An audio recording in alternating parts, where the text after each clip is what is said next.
Sir, kamusta naman sir yung kita sir sa Joyride sir? Malakas ba yung Joyride? Mahina yata sir ah. Okay naman sir.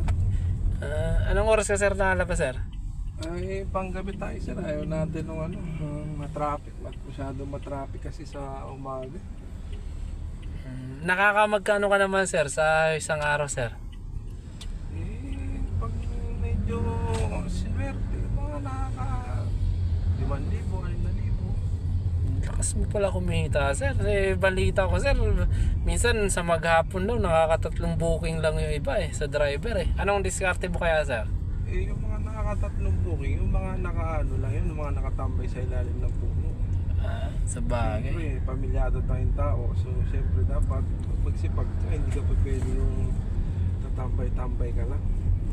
Pero ang diskarte mo sir, Manila ka lang na area or kumukuha ka din ng outside NCR? Siyempre doon tayo sa walang traffic. Puta paano ka kikita ng malaki kung lagi ka sa traffic?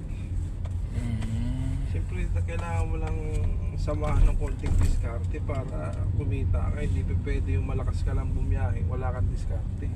Nababasa ko ngayon sir sa mga page ng mga TNBs, ang hina ng booking, tapos ikaw nakaka 5,000. Hindi mo pa pwedeng sabihin na mahina ang booking kasi may mga driver na kumikita na 6,000, 7,000. Bakit sila malakas? Bet ikaw hindi. So ang problema nun nasa driver, di ba? Sa bagay.